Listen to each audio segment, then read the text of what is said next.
Does Demon Slayer Infinity Castle deserve Anime Movie of the Year? Personally, I don't think so, and here's why. When anime movies like 100 Meters and The Chainsaw Man, The Raise Arc exist, I don't think the Demon Slayer movie should have won Movie of the Year. Now, if you know me, you know I'm a huge Chainsaw Man fan. I absolutely love the Chainsaw Man movie. From the music to the action to the story to the voice actors, everything just seemed in sync with the Chainsaw Man movie. The 100 Meters movie follows two boys. We see their evolution, their transformation, their philosophies, and what they think is true in terms of running. Not only do we see those two main characters' philosophies, other characters get involved in the story, and we see different ideologies and philosophies coming across the entire spectrum. We have people who are really brutal in their ideas, and then we see that same character just leave the entire scene of racing overall. Then we have characters who are older who are asked advice from the main characters to see what they think about their situation and what to do. And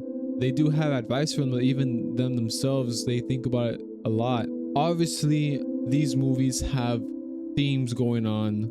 Everything has a theme going on. But I think the 100 Meters movie theme overall can impact someone's life more than just some guy swinging chainsaws and someone killing demons, because the 100 Meters movie feels real. It feels authentic. We see two guys struggling with themselves and their identity throughout the entire movie. We see a main character who has everything at the beginning of his childhood and ends up losing it all and questions whether anything was even worth it. And then we have a character who has nothing, literally runs because it hurts him, and it hurts him more than his life itself. And we see him become one of the best athletes in the country. We see these real authentic stories from these characters. The audience connect with them more than these other stories.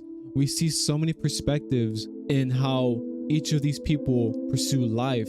And by the end of the movie, we see that all of it didn't even matter. We don't even see who wins in the movie. The last clip of these two characters' rivalry is both of them smiling for the first time on screen. And that is much more impactful than the other movies, in my opinion. And that's why I think 100 Meters deserved Anime Movie of the Year. The Demon Slayer movie was fantastic, don't get me wrong. The animation, obviously, probably the better. Yeah, I can't even say that the animation on the Demon Slayer movie was by far the best one, because it was really good animation, but I feel like all three of them are just amazing, and I can't really say which one was good. I mean, we know the Demon Slayer animes are just known for the animation. We know MAPPA is just the king of animation. When we got to the halfway point of Chainsaw Man, it just fucking went crazy ballistic. 100 Meters did something different with their animation. They actually recorded everything in real life, and they rotoscoped the entire thing, which is why those scenes felt more real. And a lot of people have their own opinions on that, but I think that it was fantastic. They ended up doing a lot of scenes with that. The Demon Slayer movie was good, but I do think it dragged on for quite a bit. I felt like it was 3 long episodes put into one, especially the beginning. We had 2 fights before the main big fight, and I feel like it went through it really fast, kind of rushed in a way. And the main point of the movie was Akaza and him fighting Tanjiro again. That part of the movie was special. Obviously, it was special because we saw Tanjiro was actually able to keep up with him and was able to defeat him. We also see Akaza's story in his past, and we see why he was the way he is, and you feel sympathy for him. And that's all good and all, but there's no real thing that you can get from that and put it in your life, if that makes sense. And I think obviously opinions are very different for people on what makes a movie great. I think movies that are great are ones that keep you thinking about it a day after you see it, a week after you see it, even months after seeing it and going back to it. And I think 100 Meters does that very well. And I think the Demon Slayer movie was great, but it doesn't leave me thinking, oh, I want to see it again, or this character's ideology is so interesting and I wonder if that's how I think, or if I should think like this, or if none of it even matters at all. And I think that's what 100 Meters does for me, while the Demon Slayer movie doesn't. In comparison with the Chainsaw Man movie, we can see a theme of just despair as Fujimoto's writing is very brutal as well. We can learn from it, from Denji's experience and going through life and being so young and being manipulated by women into doing things, or they're trying to get something from him, and he doesn't know any better and he falls for it. And I love Chainsaw Man, but I do think 100 meters was robbed, and I think that should have been anime movie of the year. I usually make scripts for these videos all the time, but today I wanted to do something different because when I saw that the Demon Slayer movie won this award, and I was like, okay, it was good, but there's levels to this, and I think 100 meters is just levels above the Demon Slayer movie. In my opinion, it's 100 meters, Chainsaw Man, and then Demon Slayer, but that's just my opinion. Let's answer some questions, shall we? Did Demon Slayer win because it was actually the best movie, or because it's Demon Slayer? I think it won just simply because it's a Demon Slayer and it's one of the most popular anime at the moment, but I don't think it did anything unique or that stands out like 100 meters. Was 100 meters more emotional and the complete movie experience?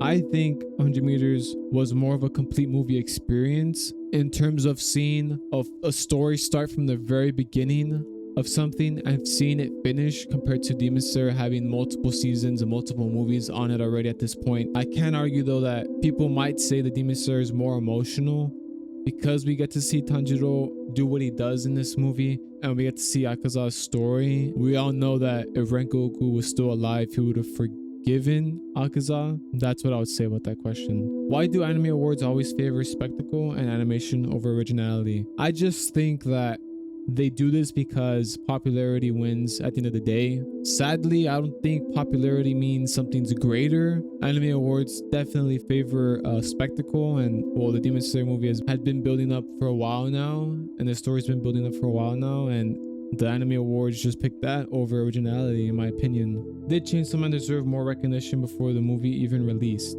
I would say it had the perfect amount of recognition before it released, because upon release day, there was memes and memes and memes about this movie coming out for weeks. Like, there were so many people talking about this movie. It was insane. I remember going to watch it twice. I wanted to see it 3 times. I never go watch movies twice. It's very rare for me to do that. But this movie was so good, had recognition already before, and I think it had the right amount. And I think the movie put even more in the spotlight. Are the Crunchyroll Anime Awards becoming too predictable? I would say yes. And I can tie it into my own question. The Crunchy Anime Awards even matter? Some can say yes, some can say no. Well, I don't really know, honestly. In a sense, I do care, but at the same time, I don't. But you can say, well, you're making a whole fucking video about it. Yeah, you're right. But I think that we can definitely say that we can appreciate all 3 of these movies being released on the same year, that they were fantastic movies that came out. What I can say is that they're all great movies. If you're a Demon Slayer fan, you're gonna love it. If you're a Chainsaw Man fan, you're gonna love it. The one thing about 100 meters is I don't think it's everyone's cup of tea, because it doesn't have crazy action, doesn't have much comedy in it like how these other anime movies have. That doesn't have that mainstream stuff. 100 meters makes you think, it makes you feel, it makes you wonder, and that's why I think 100 meters deserved anime movie of the year. Thank you so much for watching. I know I haven't been consistent with this channel in a while, but I did finish school about 2 weeks ago. This semester was pretty rough for me. I had 6 classes and it took quite a toll on me the last 2 months of the semester. But hopefully I'll be continuing to make more content, or just be watching stuff to be uploading at least once in a while. And yeah, guys, subscribe if you're new here. Hope you all have a great rest of your day, and peace out, everybody. Check me out on Twitch, by the way, link in bio.